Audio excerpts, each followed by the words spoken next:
platforms that are engaged in censorship, or the Hollywood celebrities who are always endorsing.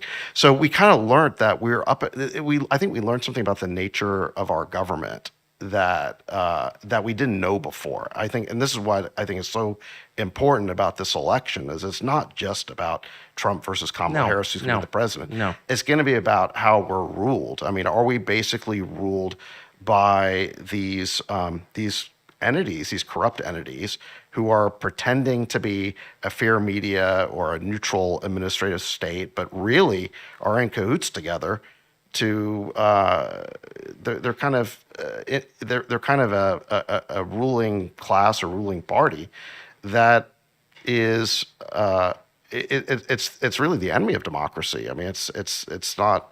They claim to be democracy, but they're kind of the enemy of it. It's basically a bureaucracy. Elon tweeted a really funny meme today where there was someone took a clip of all the legacy media types talking about the threat to democracy and had AI replace the word democracy with bureaucracy. Yeah. And it made perfect sense. Well, it made perfect sense. They've just redefined the term. Yeah. If Kamala Harris can claim to represent joy, a woman who kissed her own husband with a mask on, then the Democratic Party is about democracy. David Sachs, I think if Trump wins, it'll be in part due to you and your bravery. So I just want to thank you. Well, thank you. That's and I hope if he does that, I'm still around. We can go celebrate. Yeah, for sure. Thank you. Thank you, Tucker. So among the many members of this new coalition, you sort of look ahead, who's going to run the Republican Party in 10 years is someone else from completely outside of politics who I don't think had any plans on getting into politics, and who joins us now, Vivek Ramaswamy, who's really, you almost never see, this is not flattery, it's real, you almost never see anyone run for president, lose, and become enhanced. It's like everyone who runs, Jeb Bush, who was widely regarded as a really smart guy until he ran for president, we realized he's actually kind of stupid. Everybody who runs and loses, Ron DeSantis, poor Ron DeSantis, I'm not attacking him, but he was diminished. You were enhanced. I'm not quite sure how you did that, but it was amazing. Well, thank you, man. It's true. It's true. I also hope that I'm not running the Republican Party 10 years from now, because our country's in great shape in about 4 years, maybe in about 1 year, and we can all find other productive things to do beyond this world of politics. But that's, I think, I don't want to get ahead of ourselves, but it's feeling pretty darn good. Well, it is, and I hate to turn to. Well, I guess now that I no longer work for a TV network, I can turn to whatever I want. But I hate to turn to fake numbers. Yeah. But in the absence of real numbers, let's dive into the fake numbers for a moment, if you don't mind. Fine. Here are the Wisconsin betting odds. Did I really just say that? I feel so low. I think betting odds are a better place to look than it's these probably poll right. numbers. The ABC Ipsos poll. Yeah. Okay.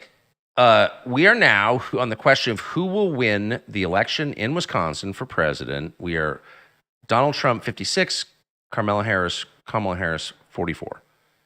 And it's changing even as we speak. 56-44. Well, it's readjusted. Whatever. But it was like that was as of 10 minutes ago or something, right? It's just it's rapidly changed. Seconds ago, yeah.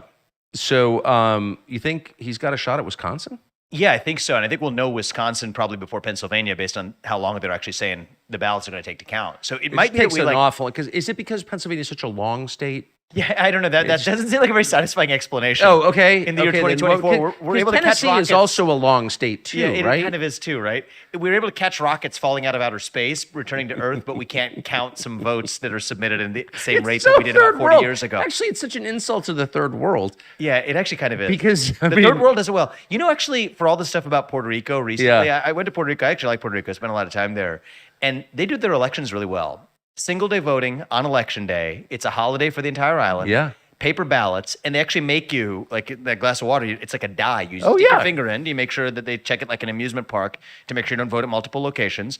People trust the elections. They're secure. They get the results quickly. Oh, yeah. Everyone's got a purple finger. I've seen it. I think that we can learn something from Puerto Rico and how they run their elections. And I think that we are the ones actually doing it if a country that can't produce reliable electricity can have free and fair elections, then I think we can too. Well, I think Tucker, we're going the other direction. They're trying to also make sure that we're not also able to produce electricity here, right? Oh, I'm laughing. It's just messing up our elections was the first step to getting to also not running our electricity by shutting down our coal mines and not fracking for natural gas.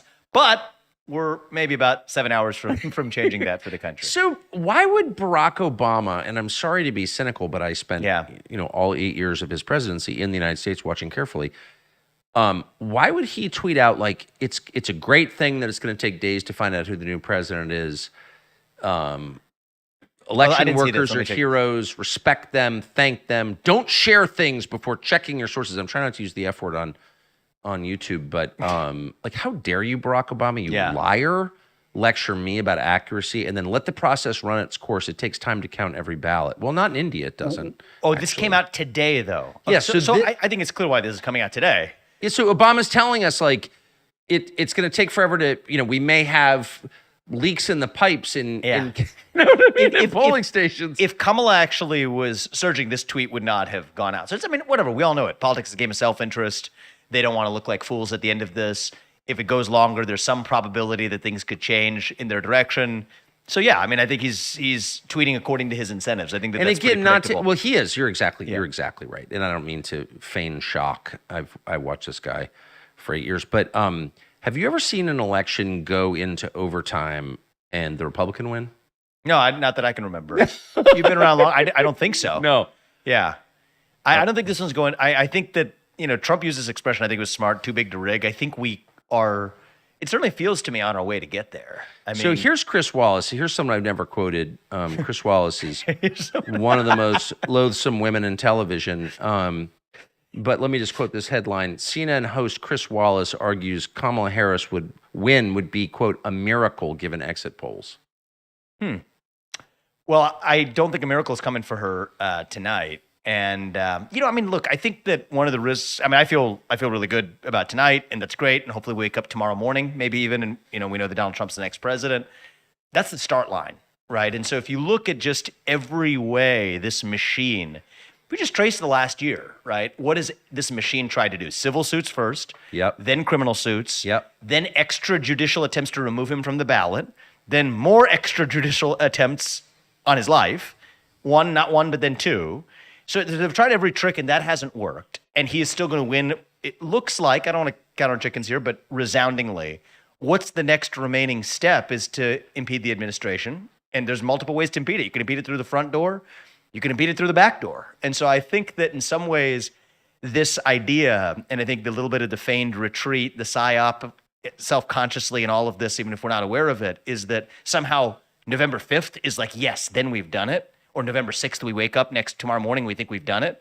And I think that's just us getting started. And I think the real fight some ways either begins or continues. That's totally right. And so that's kind of, I think, the check that I want on all this. Can I ask you a personal question since, we're on the internet, we can say whatever we want. Yeah. How did you wind up, you and Trump have such an easy relationship.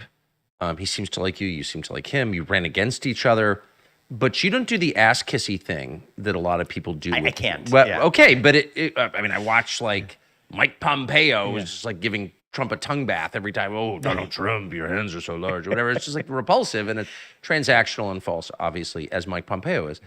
But you don't do that. You never kiss ass.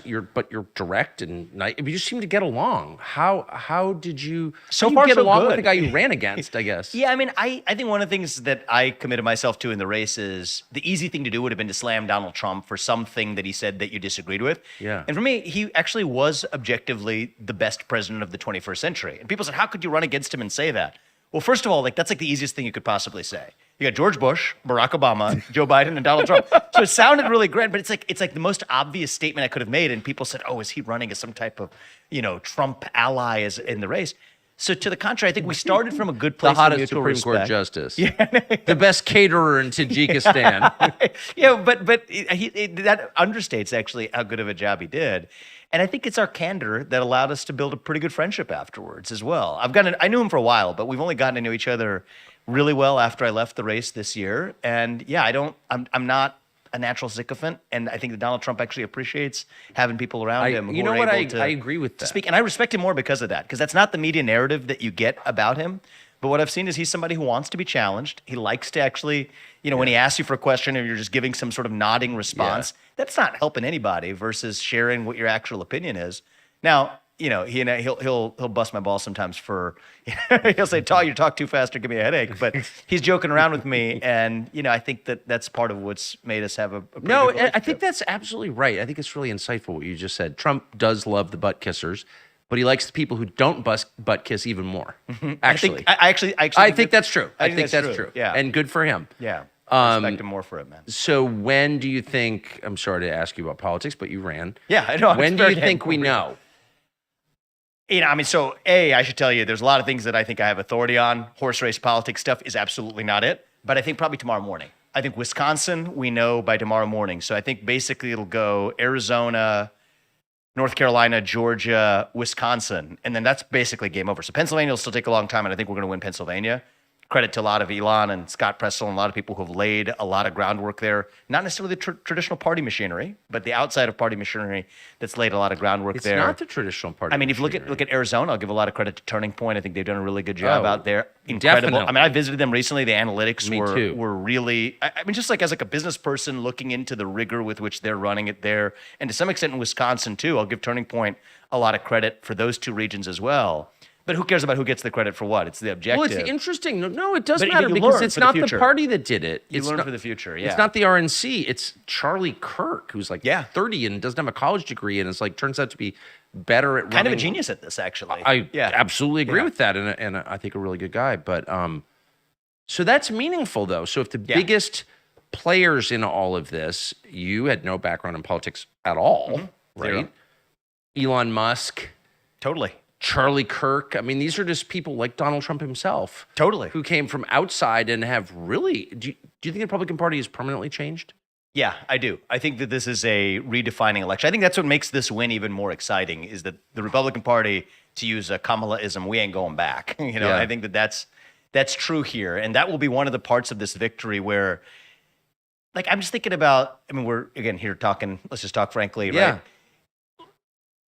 I was on the stage with a lot of people who were of an old garden variety, stuffed suit, Republican mold from the past. Yeah. And that's not taking anything away from them. I mean, people come in the range of politics, that's what their career has been. I think the Republican Party of the future is going to be defined by people coming in from the outside who have a fresh perspective, who are able to speak hard truths to Democrats, but also to yesterday's Republicans as well. And we become, I hope, this party of just practiced evolution, right? We're just repeatedly evolving in a way that it doesn't become stultified, doesn't just become tied up to dogmas. And this is something I've actually even, I mean, this not to get too philosophical, but I don't want to see the America First movement do what the neocon movement did for 20 years, which is, and I see some of this, right? We're the party of the working class to some guy who like 10 years ago was saying something else, but doesn't know why he's saying it today.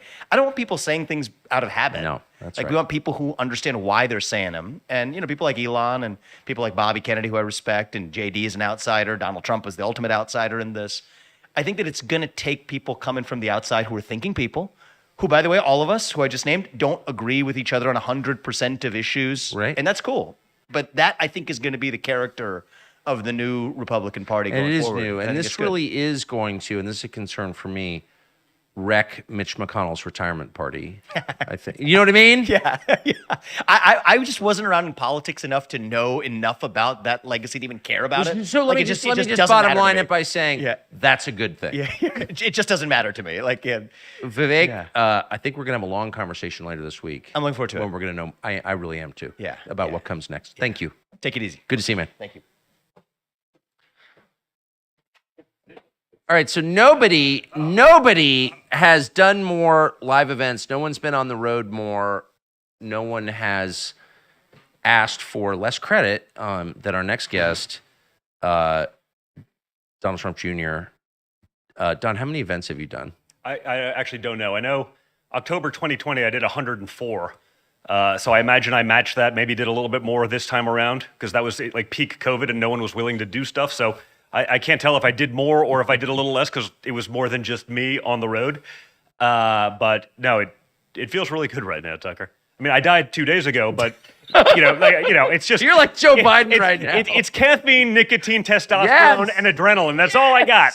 That's all I got. I don't have a pulse or a heart rate. Drugs. It's fun. SSRIs or benzos. Screw that. You have the drugs you just mentioned. I got the drugs. So how does it? I'm sorry, I've asked every person the same stupid question, but it is election night, so I can't control myself. I got you. I mean, where do you think we actually are? Listen, I've done this 3 times now. I feel this is by far, the most comfortable I've been on election. I'm never comfortable. You know me. I sort of function like I'm always 3 points behind, whether I'm 10 points behind or whether I'm 10 points ahead. Some of it looks really good, man. When I see, the rural vote, turning up. When I see, we just won Miami-Dade by 10 points. Like it's never been ever been read. We won it by 10 points. So Florida, just a landslide. You lost it by 30, right? Yeah, we lost it by 30 in 16, and we won it by 10, a 40-point swing in 8 years. That's pretty significant. Now, that's a different demographic. Those are people who came from Cuba and Venezuela who are like, yeah, we don't want to revert back to that. I don't know if that translates, to the Hispanic population throughout the rest of the country, but something's definitely going on. It feels like, North Carolina, where we can actually have reasonable and fair elections, where we have rules that aren't insane. Florida, North Carolina, we can do really well. Georgia's looking good right now, and so it's going to come down to, one of the blue walls. Do you think it's fair to say that you're going to do better in states with voter ID laws? I think without question. So what does that tell you? Well, because listen, there's a reason the other side doesn't want these things. It's not to preserve democracy; it's to preserve their ability to cheat more easily. Of course. No one doesn't believe that. I imagine in their heart of hearts, even Democrats understand that. They're just okay with the results. Not exactly preserving democracy, but that's always been a soundbite anyway, right? So, at what point will you know the outcome, do you think? You know what? I don't know. I just want people to stay in line. I want them to vote. You'll know tonight if it's decisive, if people stay in line, if our guys show up. What I don't want to do is give them an excuse to say, well, we're going to count for 2 more weeks, so we got to double check this, and then they show up with a trailer full of ballots that are only filled in for the president because that's all they had time to fill in some warehouse outside of the district. But like I said, it's by far the best I've ever felt going in. We just got to finish this thing. Looking back, it's not over yet. Yeah. But let's say it's 3 days from now and Donald Trump's the president again. What were the moments, do you think, the pivotal moments in the campaign? Oof. Man, there's so many. Yeah, there are. Honestly, the pivotal moments the craziest thing I've ever. Oh, he takes Ohio. Okay, well, see that. Now I'll be curious to see what that is. Hopefully, we can grow because the reality is I want to also make sure we bring in Ohio Bernie Moreno over the finish line there because I don't want the presidency without the Senate and the House. I've been there. I've done. Well, also Sherrod Brown in Ohio is the biggest fraud in the United States Senate and really just a loathsome person. Well, actually, it's probably John Tester in Montana. Well, he's done. I hope so. And if Tim Sheehy pulls that off, I think that's great. But yeah, all these clowns, they're running, hey, I'm with Trump. I'm like, well, no, you voted to impeach him twice. You voted with Joe Biden 99% of the time. Like, you're not with Trump. But, they understand where these people are, and in those, state races, they're basically lying to them on TV on a daily basis. I understand it's politics, but it's just a flagrant lie. Moreno was up. There's the Libertarian who I think his campaign was paid for by the Democrats, of course. I'm sure it was. Always. It always is. So, yeah, by the way, if you say you're for workers and then let in 15 million people into the country. You're not actually for workers. No, you're not. Or Americans or anything other than, candidly, abject chaos. Oh, totally. And death. But that's the reality. And that's what I don't understand about the Democrat Party because they've shifted so far from their working class roots. Yes. Now it's like, I don't know, rather than cater to, I don't know, like those working class people or like your citizens, it's like, no, we're not going to do that. We're just going to replace them. Yeah. And I know, a few months ago that was really controversial, but it's like, what else could it possibly be? Like, why, when they let in 20 million people and 600,000 of whom are criminals and 13,000 are murderers and 16,000 are rapists, like they know that these are Joe Biden's, and Kamala Harris's. Texas has been called. Sorry to interrupt you. Yeah, and it looks like Ted Cruz is going to win big down there too. I don't know why. Texas made me nervous. There are just so many illegal aliens in Texas right now. The problem, the real reality is we've just flipped Hispanics over there. They're the people that are actually, and I've done events down on the border and all of this, and 56% reporting Ted Cruz at 51.3. Colin Allred.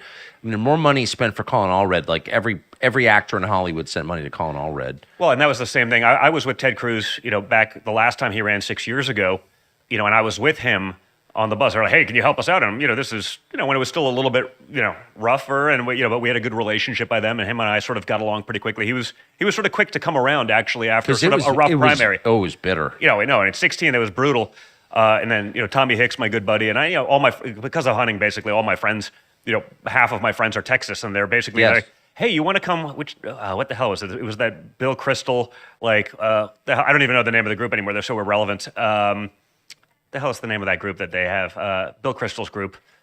I don't know. One of those rubber chicken think tank like Washington, D.C. Just like Hudson Institute or AEI. Or AEI. It was their dinner, and I was like, I don't want to go to this. Like, I have no interest. They're like, no, you got to come. And it was Ray Washburn and Tommy Hicks. And they basically stuck me at a table. And I'm looking around, and everyone's sort of laughing. And I'm like, I'm like, why are they laughing? And I look down, and like the place card next to me is Ted Cruz. And this is like, a month after that rough primary. It was pretty brutal. And so the funniest primary ever. Oh, Rafael Cruz killing JFK. It was wild. It was wild. And we sat down, and it's awkward at first, and we started talking. And at the end of this dinner, I was like, hey, Ted, we're all going back to the Trump Hotel back at the time when we had that in D.C. You want to join us for a couple drinks? And he was like, yeah. And you know what? Honestly, really? Ted Cruz with a couple of beers in him is a super funny guy. Like, we had a great time. He took every selfie that was asked of him. We had a good relationship from that point. But I was with him, I guess it was 18. And that was even before the election. Oh, yeah, that was before the election. And so, we became pretty friendly.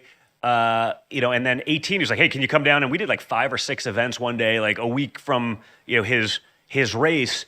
And he gets his like fundraising numbers. And it was like $13 million. He goes, we just set the record ever for like an in-state race. Look at this. This is amazing. And, Beta O'Rourke got his numbers like 3 hours later. And we just got done with another event. And like, we get the reporting like Beto just did 33 million. And it's like, oh yeah. And like he set the record and they tripled it plus, like, kind of thing. And it was like, oh man. I mean, that's what we're up against. And when you look at any one of these, against right now, it's 3-1. Oh, I believe it. Finance guys then it was 3-. And when you think about it, this is not like some unknown race. This is a Texas senator in a Republican state getting outspent 3-1. Some of these are 5-1. Some of these congressional races, they're 10-1. It's almost hard to believe, we can compete, against some of that insanity. And none of it's from in-state. None of it represents the values of the people who are actually voting. I think the presidential race is 3-1. Oh, 100%. I mean, she spent $1 billion. That's why when people were doing like, well, they moved, $2 out of North Carolina. I'm like, they really mismanaged their funds that badly that they got to pull out $2 million out of $1 billion from North Carolina. But if a candidate's being outspent 3-1, and all the money is coming from Hollywood and finance, then that candidate, the one who's being outspent 3-1, is the underdog in the race. Oh yeah, this whole notion that Kamala Harris is the underdog. They're trying. I'm like 3-1. 3-1. Really? Like, what are you talking? Like, I don't think I've ever read that though. Oh, I've seen people push that, like she's the underdog. I'm like, no, but the fact that the Trump campaign is being outspent 3-1 and is still winning is pretty crazy. No, it's amazing. What I'd love to see, because like the country is a business in a way. Like, give someone like, here's $200 million.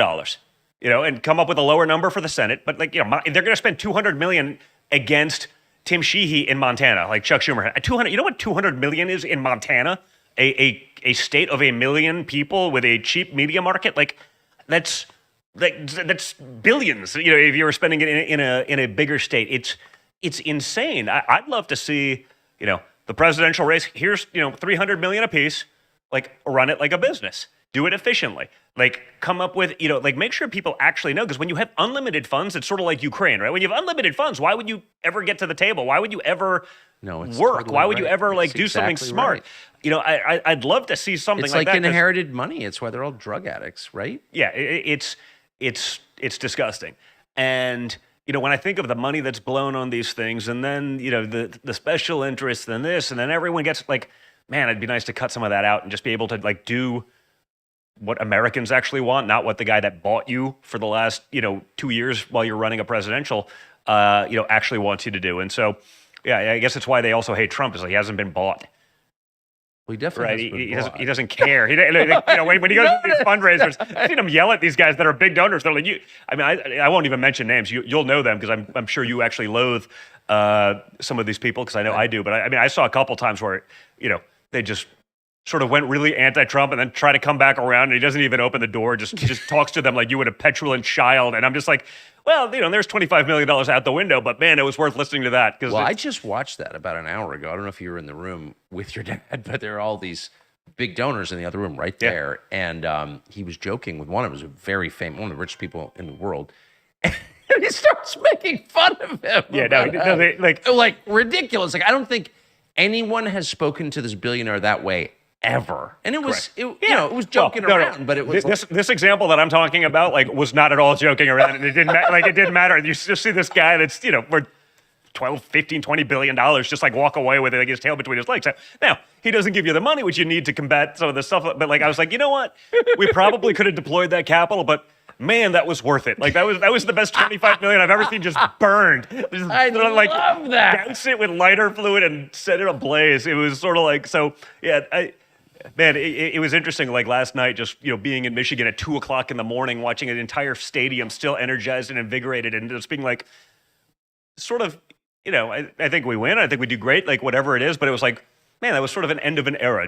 Trump on the campaign trail. I know. I don't think we'll ever see that again. No. There's not enough personality in politics. There's not enough sort of. It's so overwhelming. I mean, I met all these people who've been to, I've been to 40 Trump rallies, and it's why? And the answer is because they're so fun. Yeah. No, I mean, there are people that have been to over 100 that I've met. And I'm I'm not sure I've been to 100. My theory on that when they're I'm not the guy looking for credit. I'm not the guy trying to No, you're not. It's true. I'm not the guy trying to be in the selfie. And politics. There's all these people well, why are you here? You could actually do something if you were out of, in all fairness, you're adding, if Trump's in the room, virtually no one else adds any value, right? No, it's I've fine. been there. Yeah, Give him a mic, true. He'll be fine. He doesn't need your help. He doesn't need your sage advice of bullshit. But you still see a lot of that where they're just there to be in the background, to be seen there. And I'm so I'm the opposite. Yesterday, I did want to do the last day. Yesterday was the only day in the entire cycle that I've spent with my father.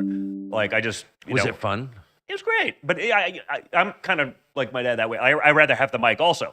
So it's I'm sitting there at the end of 4 rallies. It's 5:30 in the morning, and I'm exhausted. And you know what it's like. Very get up on the stage when we did our great event up in Jacksonville, and there's 17,000 people there, and I'm you get done. It's okay, it's bedtime. It's yeah, I'm not going to sleep for hours. I'm I know. You absorb some of that energy when the crowd gives you that. You absorb that energy, and you're not. So it's, I'm looking at my dad. And I'm and honestly, I'm always impressed with him, and whether it's getting shot in the face and coming back defiant, or but his overall energy. It's it's 6 a.m. He's been going since 6 a.m. 24 hours. He's had the thousands of people that he's been entertaining. And it's not like a Kamala Harris speech, which is 7 minutes off a prompter. I mean. You can have a 45-minute speech in the prompter, but he's up there for, 120 minutes. It's I'm for the love of God, we did the first rally in North Carolina. We got there relatively on time, and by the time we got done, we're well, we're already 2 hours behind schedule. I'm I'm not going to get to sleep tonight, and I'm going to be on TV and radio all morning. So, I pulled an all-nighter, but the guy's 78, pulls an all-nighter, is doing TV all day, doesn't go to sleep at all, and I'm I don't even know that. I don't have that at 46. It's I'm well, tonight he was in there. I don't know. You were probably working, but he was in there, and the returns are coming up at the first tranche at 7. All his biggest donors standing around, and he's doing this play-by-play. Yeah. In front of everybody, just for 40 minutes, and it's hilarious. And he remembers everyone, and he remembers when they got on board, especially the guys that got on early. But the recall. Is actually amazing. When they start doing the most offensive stuff I see is when they're well, Trump's in the later stages of dementia and Alzheimer's. I'm the same people that told you that Joe Biden is alive and well. I'm it's been a weekend at Bernie's for 4 years, but he really, he gets it. And so no, he's not in the later stages of dementia. No. I think it's fair to say. I mean, you don't have to like him, but he's not suffering from dementia. Yeah, well, you combine just the full weight and force of the mainstream media, $1 trillion industry. You combine that, you add in, big tech, You add in, 3-1 outspend, and it's like it's hard. Like I feel like if I was a leftist, like we'd win elections by like 99.9 to like 0.01, and the 0.01 is like people who just filled in the wrong circle or something like that. Like it's actually hard to believe we can even be competitive, but that's how insane the Democrat Party is today. I gotta say, for me, there are lots of things I'm looking forward to if he wins, but Nicole Wallace's response has got to be right at the top of the list. Like, a couple of those, I want to like juxtapose them to like 2016, who Martha Raddatz, the very, very unbiased moderator of the Hillary Clinton debate. She's there in tears on TV. I'm like, you think she's really like unbiased? You think there's even like a little bit? And you look at the way they've analyzed the coverage, 93% negative against Trump, like 276% positive for Kamala Harris. I'm like she hasn't even given you guys your policies. Like if you like, it'd be one thing if like, hey, you excuse just overall, lack of charisma.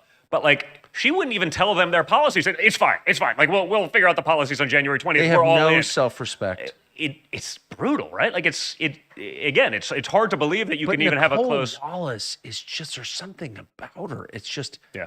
When I was a kid, I was a magazine writer, and I went down to Florida to interview Jeb Bush on his education policies. He was like an idiot, but I was required to think he was impressive. And Nicole Devenish, she was then called, was the little gatekeeper. I remember thinking, this woman's really stupid and really kind of nasty and self-important. And then the next thing you know, I wake up and she's got a show on MSNBC, and she's like the most dishonest, weepiest, just like sanctimonious.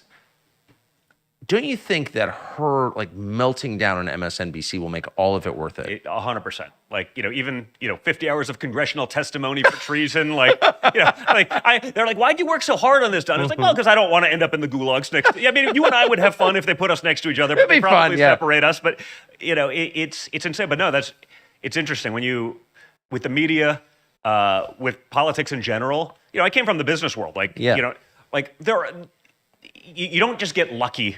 In business, you can get lucky once, but like the guys that have 40-year careers, like they're impressive people. Politics, media, they're actually incredibly unimpressive, and it's sort of amazing. It's sort of what I love about what's going on right now. When you have like my father, and you have a Vivek, and you have a JD, who in all fairness, I think I should probably get a little credit for just kind of taking on the billionaire donor class that wanted their puppet VP. And if only people knew how much credit you deserve for that. So, that was a heroic. I don't ask for much, but I was like, I'm all in on that. That story will never be written, but that was one of the great moments in any politics I've ever seen, and I've seen a lot of politics. You definitely exerted. I exerted 10,000% of my political capital. I may get a favor from my father in like 2076. I used it all, but it was great after the debate and it actually worked out. He turned out to be amazing. Listen, if I go all in, it's usually like I feel really strong. I don't go all in often. There's not a lot of things I'm sort of indifferent. Like I'll work around some of the bad stuff. Right. This was one that was like, it was really important to me, and like. But there have been like no hiccups. It's crazy. Well, honestly, it's sort of interesting. I've had like a lot of these like sort of Republican donor class people come up to me, which is really stupid of them, by the way. But they're like, Don, like I was MFing you for like 3 weeks about that decision because I really wanted X, Y, Z. And then I'm like, you really shouldn't tell me that you were doing that behind my back. Like I appreciate the candor now, but I'm like, that like I don't know, like I'm gonna remember that. Like it's like, but they're like, but you were right. And then and the only one that mattered, I wanted my father to be happy, but it was after the debate. My phone's blowing up in my pocket, and I figured it was press, or I'm doing the spin room for like 2 hours after the debate, and doing all this. My phone I'm just like turning off my phone, and it was like I had like 12 missed calls from my dad. I'm like, oh boy, that's usually not great. And he just gets on the phone. He goes, Don, I did that for you, Don, but that was a 10, and that like a huge win in Trump world is like a 6. So when he was like, that was a 10, that's as close to a 10 as you're going to get. I was like, okay, we got it. But, it was watching him, even that first week, as the narrative, they were trying to crush this guy. They would have tried to crush anyone. I understand that. Yeah. But, they were trying to crush him. And I just watched him on the Sunday shows do 3 in a row, just absolutely dismantle the narrative. Because our problem on our side is like, they want to be loved by these people who literally hate their guts. Oh, yeah. We joke about the gulags, but they would gladly put any one of us in them if they could just snap their fingers and make it happen. And, it was watching that where JD didn't just take January 6th was an insurrection. Okay, it was an insurrection, but it wasn't like it's like, no, this is ridiculous. Like, what are you talking about? And just absolutely crush these people. And it's because no one's ever pushed back. I know. It's not that they're smart. It's like people want to get invited back on the show, so they concede so much ground. So, you're starting a negotiation with already less than you're even hoping to get. And it's like, well, why would you do that? And he's been one of the first people to really break the mold on that and just sort of, not just accept the narrative blindly and push back. So it's been awesome to see. Like, himself, well, he can explain himself. And for me, again, politics has not been like an upside business for us. It's not a business for us at all. It's cost us billions of dollars. Yeah. But I believe in this stuff. And so to know that there's also someone, we have a bench. There's a future of the Republican Party. It's not like now it reverts back to Mitt Romney and whatever it may be. And that was fun. I'll see you guys later. America First is alive and well. And, seeing a Vivek and seeing some of these other guys come up there and now step out and, just absolutely dismantle that establishment class day in and day out. You can just see truly impressive people actually on our side for a change. And I'm like, this is the way. And I got to say, I feel personally vindicated because I've told you this many times, but I remember 5 years ago, oh, Don Trump's so stupid. I was like, no, actually, Don's the smartest guy in the orbit and actually understands politics on a gut level way better than anybody else in the whole. Yeah, you had a bad news cycle for that. I remember that. I was like, wow, that was pretty cool. Well, it's true. It's true. And they went after you pretty hard. But I said that because it's true. And I think now it's very obvious that it's true. So congratulations. I think you've been vindicated, and I mean that. Anyway, thank you. Now we just got to win. Now we just Good luck, win. man. I appreciate it. Hold on. Younger voters narrowly going for Trump. 18 to 29 in Michigan are going for Trump. That is crazy. Young people for Trump? It's man, I see so much stuff. If you break it down per capita, I actually in the last 2-3 months, I've taken per capita more selfies with black men than any other group. Exactly. There is a shift. No one's buying the nonsense anymore.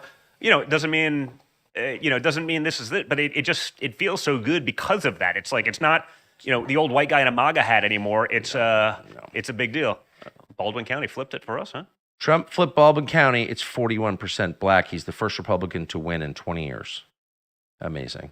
Yeah. Amazing. Listen, we just need this stuff to translate through. We need that to translate through in the blue wall and pick off one of those. And I feel like we have a pretty good night. 93 more electoral votes necessary. So yeah, I mean, we haven't gotten to the West Coast yet. So obviously, she's going to make up some gains in Washington, Oregon, California, all that. But I'm thinking he's going to do pretty well in Montana, Idaho, Utah, Arizona, and Nevada. Maybe Nevada. Yeah. Nevada. I mean, it was interesting. Nevada on the ground. Obviously the Democrats, they've owned that for a long time. That's the Harry Reid machine and everything like that. There we are. I was there a lot, and it felt pretty good. The betting markets have him at 71%. With $291 million in play. That's a lot of money. Yeah. It's gonna be a little harder to steal it at this point, but we'll see. Yeah. Well, it's not, people are watching. I never gave the RNC much credit prior to this, but Michael Watley, the whole team, these guys, lower, they got real people on the ground. They got real poll watchers. They got lawyers. So when something started happening, it doesn't mean they're going to catch everything. But before, we were just okay, you can just print some ballots and fill them out and make up the difference. Doesn't mean that won't happen yet. The Democrats, they're vicious and they're evil and they're crafty. So they'll change the game. We're usually reactionary. They're a little bit more proactive to get ahead of these things. But it feels good that we actually have people on the ground. The second something went, they're on it. They got lawsuits filed. They got lawyers on the ground. Yeah. They got people actually watching this stuff. So it's exciting to see. All right, I'll find you. I appreciate it, buddy. See you in a Thank bit. you, Don. Good to see you, man. So this election is being closely watched by everyone in the United States, but it is maybe even as closely being watched by the rest of the world, for whom a lot hangs in the balance. Nigel Farage is the head of the UK Reform Party. He is the author of the Brexit movement. Its prime mover, really someone who will be tied in history, I think, with Donald Trump forever, because Brexit happened just as Trump's candidacy was taking off. He joins us now. Nigel, thanks so much. Tucker, pleasure to be here. So I'm not going to ask you to predict electoral totals in a system that a country you don't live in, but tell us, is it an overstatement to say that the rest of the world is watching this really, really carefully? Oh, you bet your life. This is big. You think it's just about America. No, it's much bigger than that. It's about leadership of the Western world. It's about what signal gets sent to dictators all over the world who are launching wars, causing problems, whether we talk Middle East, whether we talk Ukraine, whether we talk potentially what might happen with China, Taiwan, etc. This is... I tell you something, this is a very, very important moment. Just think in the last 4 years, what has happened around the world. I mean, the Abraham Accords, which were, I thought in foreign policy terms, the most stunning achievement of the Trump administration. How on earth he didn't get the Nobel Peace Prize for that, I really don't know. That's been smashed to pieces. The Biden withdrawal of the last 3,000 American troops from Afghanistan. And by the way, all they were doing was training, the army who were going out there fighting. Not been a single American soldier killed for the previous 18 months. What happens? Biden withdraws, leaves behind $85 billion worth of prime American military equipment. And Putin says, you guys are weak, and goes in to Ukraine. So if you think how much has gone wrong in the world, how much more dangerous the world is now than it was 4 years ago, this really matters. So, I mean, Tony Blinken and Biden, to the extent he's been involved, but the entire team have been spreaders of global chaos to an extent we just haven't seen in my lifetime. And the most telling fact, I'm not even sure what to make of it, but I know that it is true, is that both the Arabs and the Israelis seem to be rooting for Trump. Yeah. I mean, I don't even know what that means other than why would the Arabs and the Israelis, I mean, I think I know that that's true. Certainly, it's for the public opinion polling in Israel is like overwhelming for Trump, okay? Yeah. We know that, but everyone I know in the Arab world, there's a lot of people are all rooting for Trump. Well, why is that? It's because they want stability in the world. This is too crazy. It's scaring everybody. We're on the brink of something awful. Also, what's interesting, and by the way, what we're seeing tonight with the Trump vote is a new coalition emerging in American politics. And one small part of that is that pretty obvious even from the UK? Well, you say from the UK, but don't forget, Tucker. I mean, I started working for American companies in 1982. No, I know. I mean, you know more about American politics I'm fairly than I do. transatlantic. I know. But what was interesting was to see when he was in Michigan, imams coming up on the stage with Trump. And people think, how? Why? Well, because, of course, that many people in the Muslim religion are naturally quite small c conservative. They believe in the family. They believe in morality. And then the Hasidic community in New York is out for Trump. Yeah. Well, it's just kind of crazy. This is all part of both sides are for Trump. This coalition. What? Yeah. And African Americans voting for Hitler. It's amazing, isn't it? I mean, it's incredible. No, it's.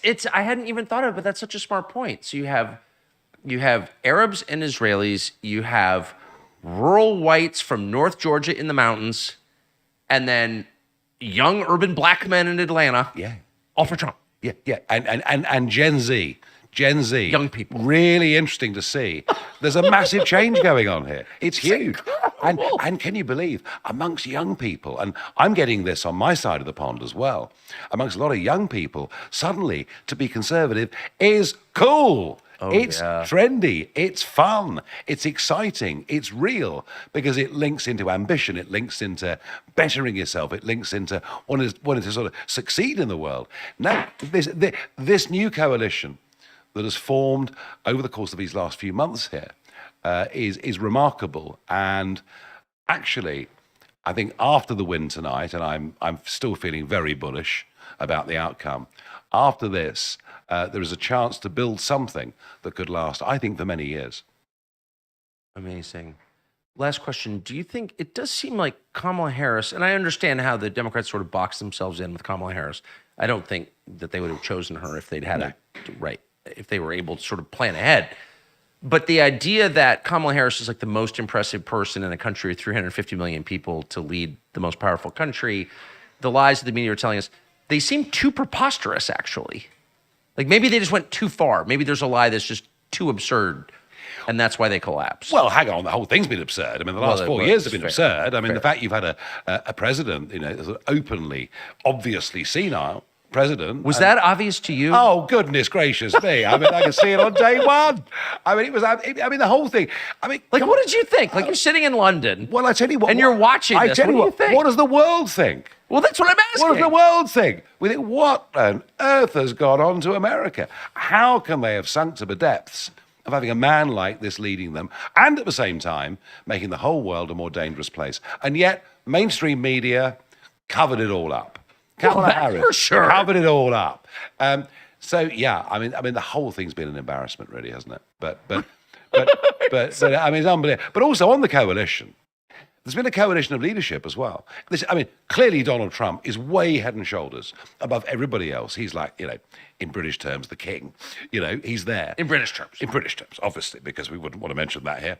Be too difficult. But suddenly you've got a Kennedy. I know. A Kennedy backing Trump. And then you've got Elon Musk backing Trump. And this is all part of this remarkable coalition that's formed. It's incredible. It's remarkable. I will see you in London. Look forward to it. Najma Faraj, thank you very much. Thank you. Thank you. A big part of that coalition is the most